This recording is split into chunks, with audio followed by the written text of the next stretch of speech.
Close enough. Season 3 is finally out with not much build up to it.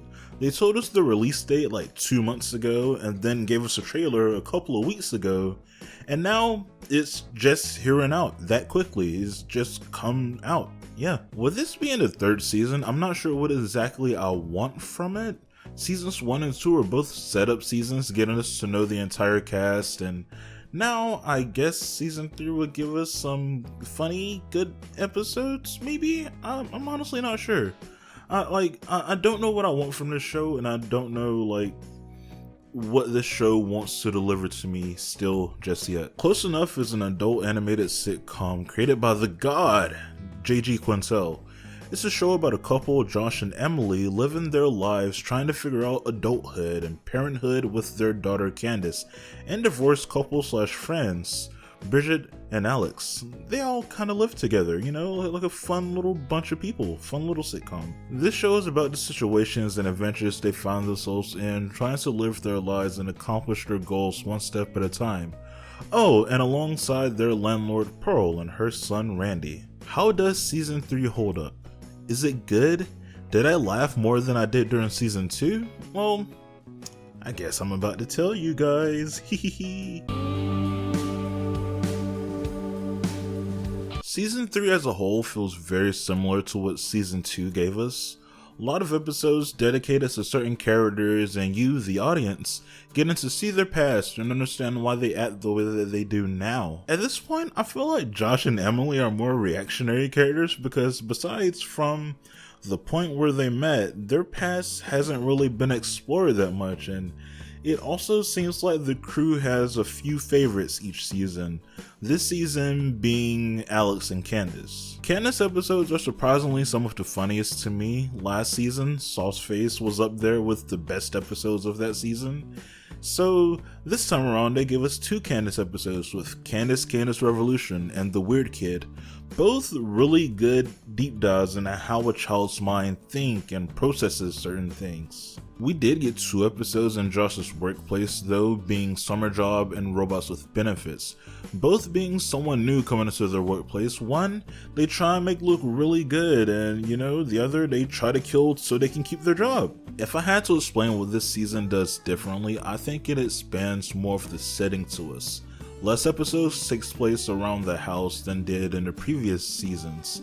We even get to see one that takes place in hell, so we now know what that looks like. I do feel like some jokes still fly over my head because I do not live in LA. I did get the ring joke though, that was pretty funny. Something I've learned from how J.G. Quintel writes is that he uses a lot of absurd humor with mundane situations.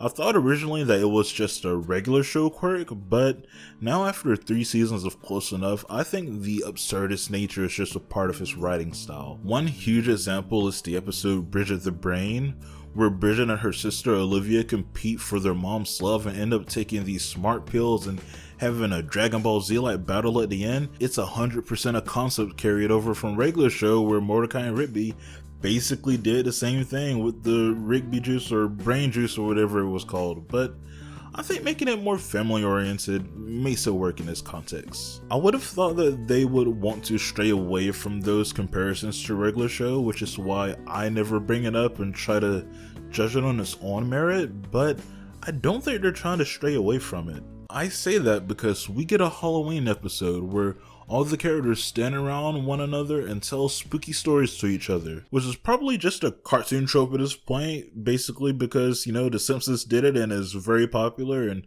you know, things become tropes when popular stuff do it. Josh is dressed up like Mordecai and does the O, so, you know, they're not straying away from the comparisons. The best part about this episode, the best part about this whole season was in this episode where Candace jumped out of a frame, and not like a picture frame or anything, like a frame in the Cartoon Network studios.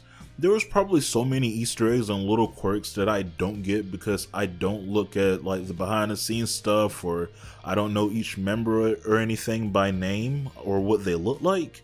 But Candace running around scared because her mind is blown that she's in a cartoon and running into who she thinks is Josh, and it's actually J.G. Quintel saying, "Oh, you must be here on tour. I'm sorry, this this show's a bit too mature for you, but you probably will like this one. It shows them a picture of regular shows.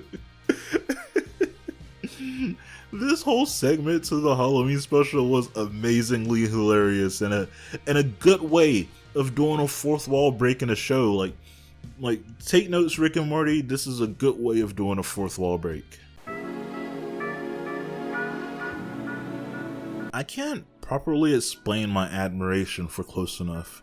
It's not something of I love the show and I'm obsessed with everything that they do. It's more of like I like each character that is a part of this crew, and I will look at them and look at whatever adventures they go on. We only got one Randy episode in this season, which is odd because I feel like we got a lot of Randy episodes last season. I wonder if they take fan favorite characters from each season on like social medias and stuff and then explore those characters more in different episodes. Or I wonder if the streaming order is even the same as the production order for that to even happen. With the whole New Deal for Animation thing going around, and the fact that all 4 seasons of Infinity Train was just a 1 production season order, so they couldn't ask for raises once they found out, the show was actually popular and stuff, because it was a one and done thing. Like, is Close Enough like that? Are we still on season 1 for the production order of Close Enough? How many seasons are we going to have of the show? Are we even going to get episodes of Emily and Josh's childhood or high school past at this point? Because I have no idea. If you have made it this far and are wondering if this season will be all that season 1 and 2 were, I think you should watch this season because it does hold up from what the previous seasons have established for this show's normal. I cannot wait to see what season 4 or 5 will offer and how it would differ from these episodes. Especially after Alex and Bridget have seemingly got back together at the end? Is that true? Like, are they really like an established couple now? Because this is an episodic show. Is this going to carry over? I'll be surprised if this actually carries over. But with that being said, that's basically it. Like, comment, subscribe. I know you all guys always love this when I say this. Like, comment, subscribe, yada yada yada. I really like doing this. Close Enough is still like one of my favorite shows that are currently running at this point.